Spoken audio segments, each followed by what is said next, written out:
అందరూ ఉద్యమించే వారికే సిపి గారు భయపడి ఊకబెట్టి సస్పెండ్ చేసిండు ఎస్ఐ గారిని. నేను ఒకటే నేను సిపి గారికి ఫోన్ చేసి వస్తాం మీ అందరం పోలీస్ స్టేషన్కి వస్తామన్నారికి ఎంబడే భయపడ్డాడు.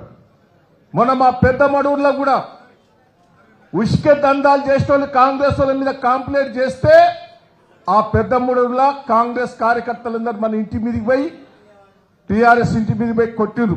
మన వాళ్ళందరూ కూడా ఉరికిచ్చి కాంగ్రెస్ వాళ్ళని కొట్టిరు. కొడితే పోలీస్ స్టేషన్లో కేసు పెడితే మన వాళ్ళ మీద కేసు పెడతానంటే నేను ఫోన్ చేశాను.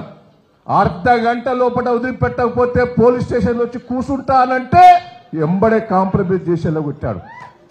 దయచేసి నేను మిమ్మల్ని అందరినీ రిక్వెస్ట్ చేస్తున్నా, వరంగల్ పార్లమెంటు నియోజకవర్గాల కార్యకర్తలందరికీ రిక్వెస్ట్ చేస్తున్నా, పోయినోడు పోనీయండి, మీరు గట్టిగా ఉండాలి.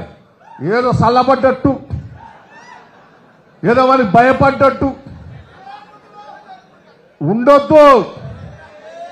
లేచి ఎడుతూనే ఉండాలి బిడ్డ. నిన్న కేసీఆర్ గారు దేవుడిపై కొత్త ఎట్లయితే హుర్రూతలు ఊపారో ఆ ఊపు జరగాలి.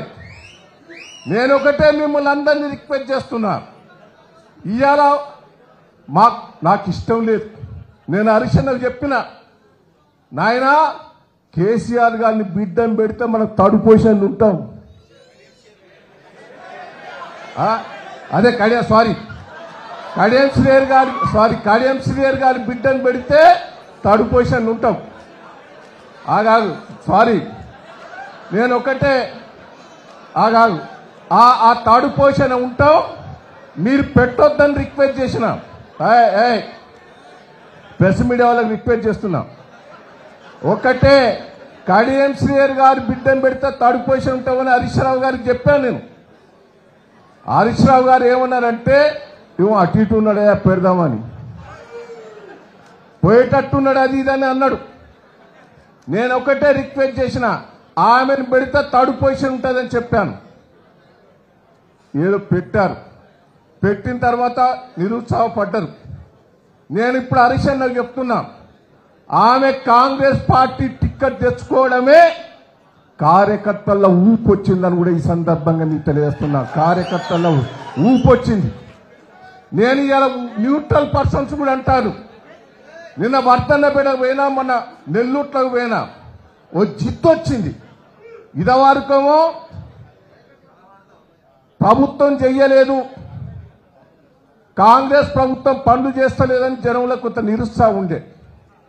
రుణమాఫీ చేయలేదనో, రైతు బంధు సరిగ్గా ఇయ్యలేదనో, పెన్షన్లు ఇయ్యలేదనో, మహిళలకు 2500 ఇయ్యలేదనో, ఇన్ని తీర్ల తులం బంగారం ఇయ్యలేదనో అసంతృప్తి ఉండే. ఈరోజు ఆ అసంతృప్తితో పాటు కడియం శ్రీహరి గారి బిడ్డను ఓడగొట్టాలనే జిద్దు కార్యకర్తల్లో వచ్చిందని కూడా ఈ సందర్భంగా మీకు తెలియజేస్తున్నాం. దయచేసి నేను హరీష్ అన్నకు చెప్తున్నా, ఎట్టి పరిస్థితుల్లో వరంగల్ పార్లమెంటు మీరు ఎవరికి ఇచ్చినా పర్వాలేదు. మొన్న 12 మంది అడిగిన టిక్కెట్లు, ఇవాళ ఈమె అవునూరుతోటే 25 మంది టిక్కెట్లు అడుగుతాను. ఇప్పుడు ఇంకా పెరిగినాయి, లిస్ట్ వచ్చింది నా దగ్గరికి. అప్పుడు 12 మంది అడిగిన, ఇప్పుడు ఎక్కువ 25 మంది అడుగుతాను. మీకు కసి కొద్ది ఉన్నాం, ఓడగొడతాం, పైసలు ఖర్చు పెట్టుకోనని జిద్దుకొచ్చారు. దయచేసి మీరు ఎవరినైనా పెట్టుకోండి, సర్వే చేయించండి, సర్వే చేయించి మీ ఇష్టం ఉన్న క్యాండిడేట్ పెట్టండి. కానీ గెలిపించే బాధ్యత మా వేదిక మీద ఉన్నది. ఈడున్న కార్యకర్తలందరం కూడా బాధ్యత తీసుకుంటామని కూడా ఈ సందర్భంగా తెలియజేస్తూ, ఈ అవకాశం ఇచ్చి కార్యక్రమంలో పాల్గొన్న మీ అందరికి కూడా పేరు పేరున కృతజ్ఞతలు, ధన్యవాదాలు.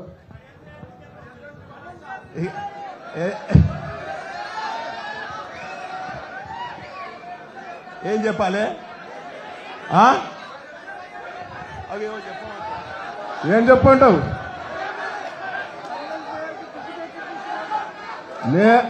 అమ్మా నేను ఇయ్యలే, నేను కడియం శ్రీహరిక అప్పుడు ఎమ్మెల్యే టికెట్ ఇప్పించింది నేనే. ఇంకోటి కూడా చెప్తున్నా, నేను ఎన్టీ రామారావు గారు కడియం శ్రీహరికి ఎమ్మెల్యే టికెట్ ఇస్తుడు ఇష్టం లేదు. వాస్తవంగా నేనే బత్రాడి ఎన్టీ రామారావు గారికి టికెట్ ఇప్పించింది నేనే.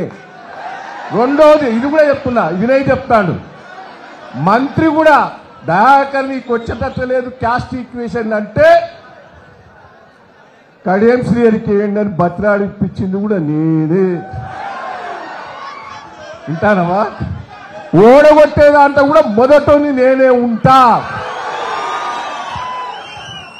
థ్యాంక్ యూ అన్న. జర మాట మీద నిలబడాలి, గ్రామ గ్రామ తిరగాలి.